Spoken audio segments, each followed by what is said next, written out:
तो फ्रेंड्स, स्वागत है हमारी नई वीडियो में आपका। और आज हम देखने वाले हैं आधुनिक हिस्ट्री का एक टॉपिक जिसमें क्रांतिकारी आंदोलन देखेंगे। क्रांतिकारी आंदोलन जो कि मोस्ट इम्पोर्टेंट है। आरएस आरपीएससी की मतलब इतनी सारी परीक्षाएं हैं, जैसे कि आरएस हो गया, आरपीएससी फर्स्ट ग्रेड हो गया, आरपीएससी सेकंड ग्रेड का, एसएसटी का पेपर हो गया। इनमें मोस्ट इम्पोर्टेंट प्रश्न यहाँ से बनते हैं। जहाँ कहीं भी इंडियन हिस्ट्री है वहाँ पर क्रांतिकारी आंदोलन आपको एक दो क्वेश्चन देखने को मिल ही जाएंगे, जिस भी टॉपिक में है। और ये ऑल इंडिया एग्ज़ाम के लिए तो है ही है, क्योंकि उनके लिए तो रामबाण है एक तरह से क्रांतिकारी आंदोलन। और इससे अच्छा कंटेंट आपको मिलेगा ही नहीं, क्योंकि वन लाइनर है। बस आपको एक बार इंटू टू की स्पीड में इसको देखना है, और जो भी आपको याद नहीं है उसको नोट डाउन करना है। ठीक है फ्रेंड्स, और आज हम देखने वाले हैं क्रांतिकारी आंदोलन। ठीक है, तो चलिए अपन शुरू करते हैं। ठीक है,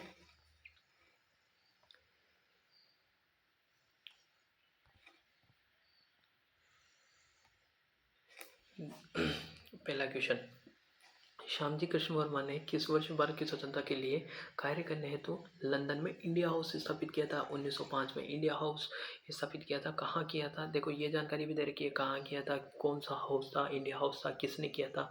श्यामजी कृष्ण वर्मा ने किया था। तो वर्ष भी मिल रहा है आपको, लोकेशन भी मिल रही है, और क्या चीज़ स्थापित की हुई थी वो भी मिल रही है। स्वतंत्रता के लिए किसने, श्यामजी कृष्ण वर्मा ने। कब? 1905 में। कहाँ पर? इंडिया से बाहर। कहाँ पर? लंदन।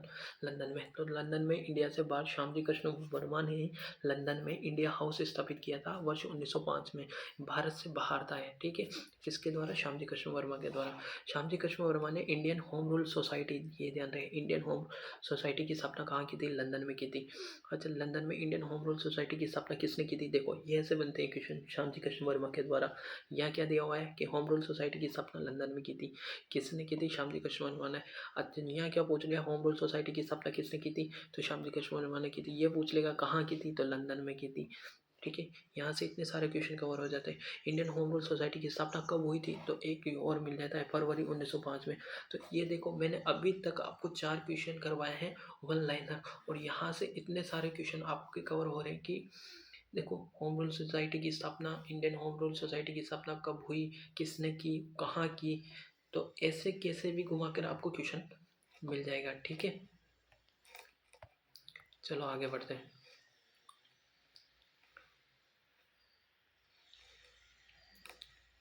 द इंडियन सोशोलॉजिस्ट की शुरुआत किसके द्वारा की गई थी? श्यामजी कृष्ण वर्मा द्वारा।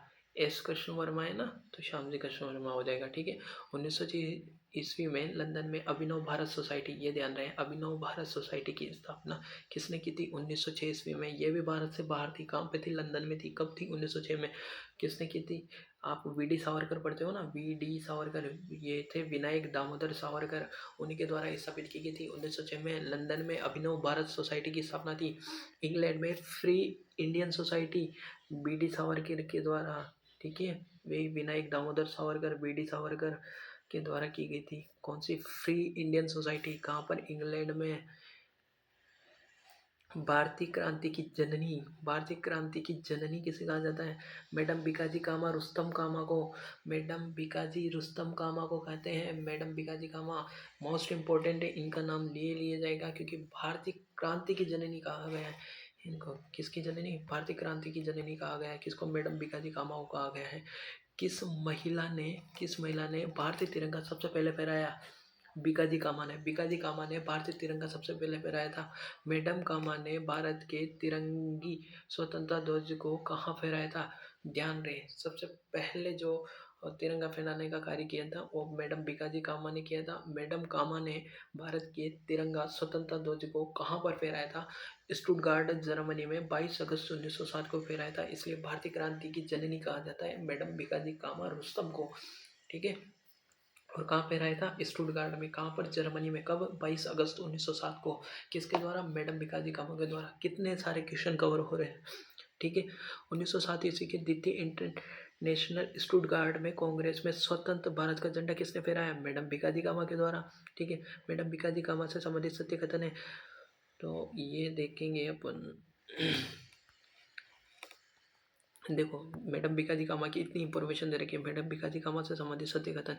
मैडम कामा ने 22 अगस्त 1907 को जर्मनी के स्टुटगार्ट में आयोजित अंतर्राष्ट्रीय सोशलिस्ट सम्मेलन, कौन से सम्मेलन में? अंतर्राष्ट्रीय सोशलिस्ट सम्मेलन में भारतीय स्वाधीनता का झंडा सर्वप्रथम फहराया। सही क्वेश्चन।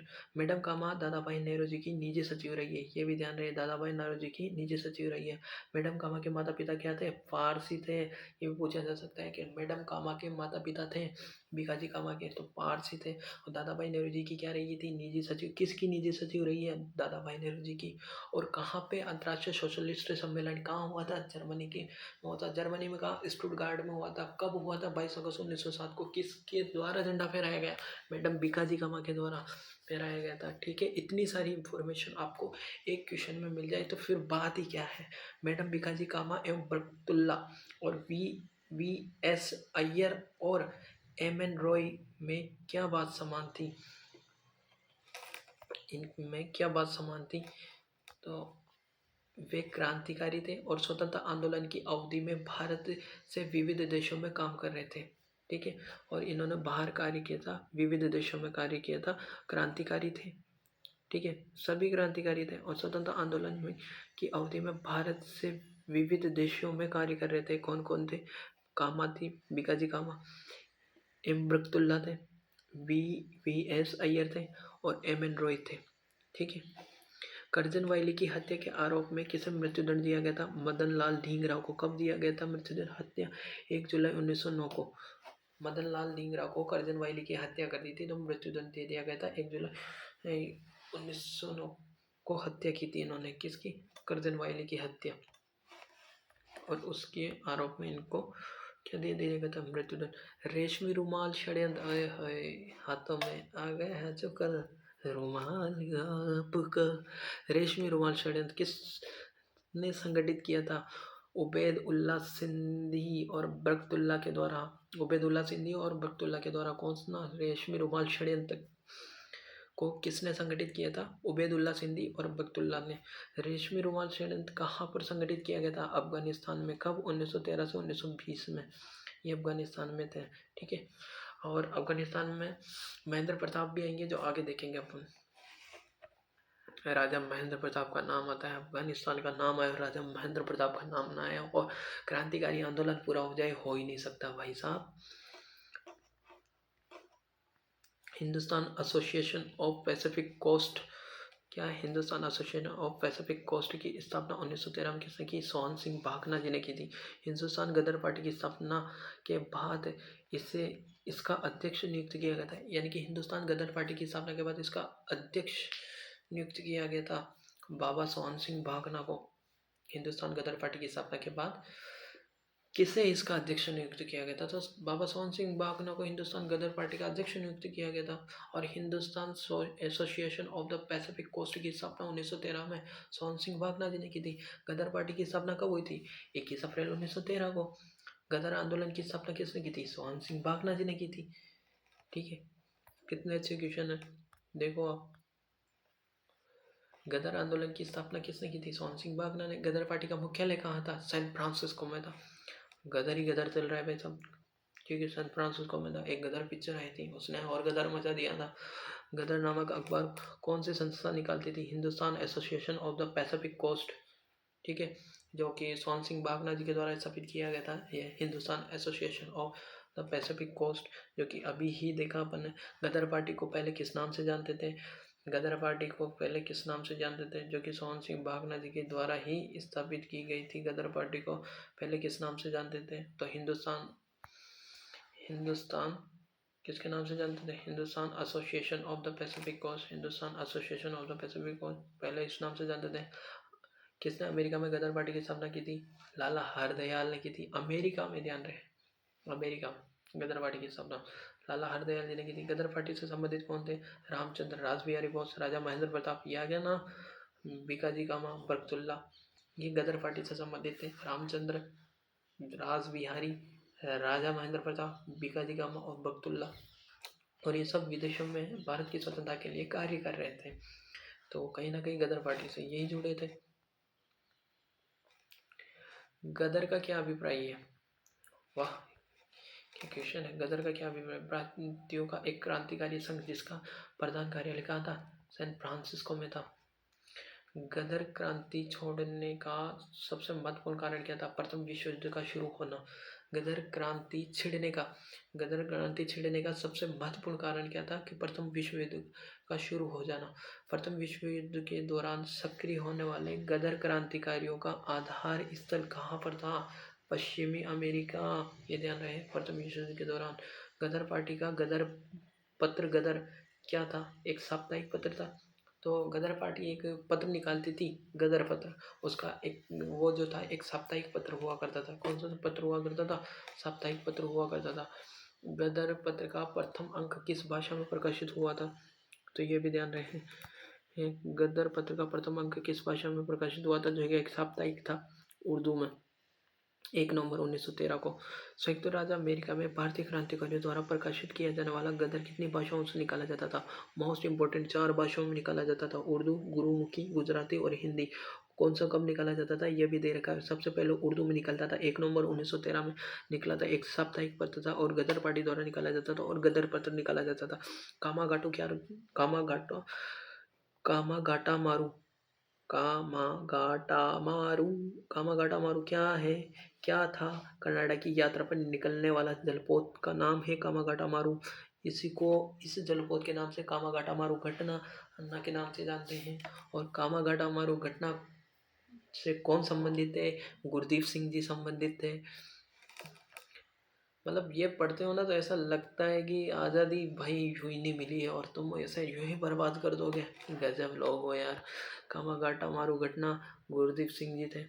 ठीक है। कामागाटा जहाज पर कितने यात्री सवार थे? 376। 376 लोग थे भाई साहब कामागाटो मारू पे। घटना से कौन संबंधित है? गुरदीप सिंह जी। कामागाटा मारू जहाज पर कितने यात्री सवार थे? 376 लोग सवार थे। ठीक है। कभी मौका मिलेगा ना तो मैं इसकी पूरी पूरी कहानी और पूरी डिटेल बताऊंगा कि कामागाटा मारू जहाज पर कितने यात्री कहाँ से क्या थे। अभी तो वन लाइनर में देख लीजिए, फिर कभी। ठीक है। एक वीडियो अपलोड करूंगा शानदार वाली, जो इतना अच्छा कंटेंट है कि आपके मतलब एग्जाम में क्वेश्चन कहीं नहीं जाएगा, ये मेरी गारंटी है। कामागाटा मारू ध्यान रखना बस। तो कामागाटा जहाज पर कितने यात्री थे? 376। 376 लोग थे। मार्च 1914 में कामागाटा मारू जहाज द्वारा ले गए भारतीय प्रवासियों के उतरने पर किस देश ने कठोर प्रतिबंध लगाए? ये कनाडा ने कह दिया था कि यहाँ पर एक भी भारतीय नहीं रुकेगा। कामागाटा मारू जहाज की घटना कब घटित हुई थी? 1914 में घटित हुई थी। कामागाटा मारू जहाज के बजबज कलकत्ता पर पहुंचने, बजबज बंदरगाह है कलकत्ता में, वहां पर पहुंचने पर यात्रियों और पुलिस के हुए संघर्ष में कितने यात्री मारे गए थे? 18 लोग मारे गए थे। 202 यात्रियों को जेल हुई थी, 18 लोग मारे गए थे बजबज बंदरगाह पर। यह ध्यान रहे।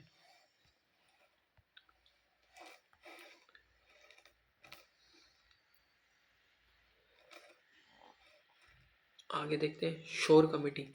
अब ये शोर कमेटी, तटीय समिति भी कहते हैं इसको, का गठन किस लिए किया गया था? तो कामागाटा जहाज के यात्रियों को, कामागाटा मारू जो जहाज था ना उसके यात्रियों की लड़ाई की जांच करने, तो कि लड़ाई क्यों हुई यहाँ पर बजबज बंदरगाह पर और क्यों 18 लोग मारे गए, तो इसकी जांच करने के लिए शोर कमेटी या तटीय कमेटी का गठन किया गया था। शोर कमेटी के सदस्य कौन थे? शोर कमेटी के सदस्य पूछ रहे हैं। सोहन सिंह पाठक, बलवंत सिंह और हुसैन रहीम था। प्रथम महायुद्ध के दौरान कहाँ पर भारत की एक अंतरिम सरकार बनी थी जिसके प्रेसिडेंट राजा महेंद्र प्रताप थे? देखो प्रथम महायुद्ध के दौरान कहाँ पर भारत की एक अंतरिम सरकार बनी थी जिसके प्रेसिडेंट राजा महेंद्र प्रताप थे? अफगानिस्तान में, वर्ष 1915, काबुल। ये ध्यान रहे। बहुत बढ़िया क्वेश्चन है और बहुत बढ़िया क्वेश्चन बन सकते हैं एग्जाम में। जर्मनी के समर्थन में, ठीक है, किसके समर्थन में? जर्मनी के समर्थन में काबुल में राजा महेंद्र प्रताप सिंह के नेतृत्व में अंतरिम सरकार का गठन हुआ था प्रथम विश्व युद्ध के दौरान। वह व्यक्ति कौन था जिसने विदेशी गणतंत्रात्मक सरकार की स्थापना की थी? राजा महेंद्र प्रताप। काबुल में गठित भारत की प्रथम अस्थायी सरकार का प्रधानमंत्री बख्तुल्ला। किस कवि ने रूसी क्रांति 1917 ईस्वी के अभिनंदन में कविता लिखी थी सुब्रमण्यम भारती ने। किसने लिखी थी? सुब्रमण्यम भारती ने लिखी थी। लंदन में 13 मार्च 1940 को सर माइकल ओडायर को किसने गोली से मारा था? उधम सिंह ने डायर की हत्या की थी। कहाँ पर? लंदन में 13 मार्च 1940 को माइकल ओडायर था उधम सिंह ने जाकर इसको ठोका था वहाँ पर। इंडियन इंडिपेंडेंस लीग की स्थापना रास बिहारी बोस जी ने की थी अपने। रास बिहारी बोस ने इंडियन इंडिपेंडेंस लीग की स्थापना कब की थी? जून 1942। कहाँ पर की थी? बैंकॉक में की थी। कहाँ पर की थी? और बैंकॉक में की थी। कौन से? इंडियन इंडिपेंडेंस लीग की स्थापना किसने की थी? रास बिहारी बोस ने की थी। ठीक है, आगे देखते हैं कि यह कथन किस क्रांतिकारी का है कि भारतीय शहीदों के खून का बदला लो और अपनी मातृभूमि को आज़ाद कराने के लिए अपनी तलवार का इस्तेमाल करो। पूरे भारत में एंग्लो अमेरिकन दुश्मन के खिलाफ उठ खड़े हो।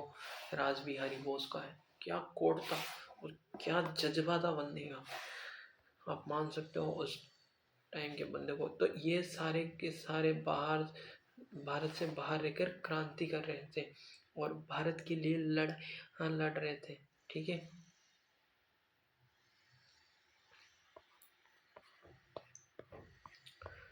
अब देखेंगे अपन भारत में क्रांतिकारी आंदोलन।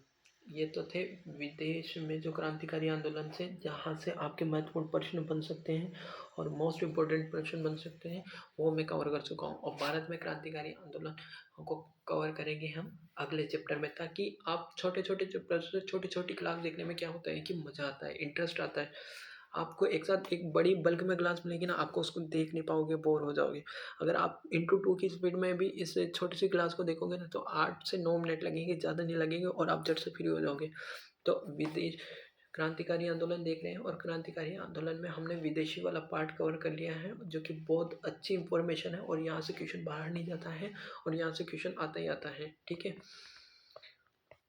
अब देखेंगे हम भारत में क्रांतिकारी आंदोलन। ठीक है, मिलते हैं दोस्तों अगली वीडियो में। Take care, bye.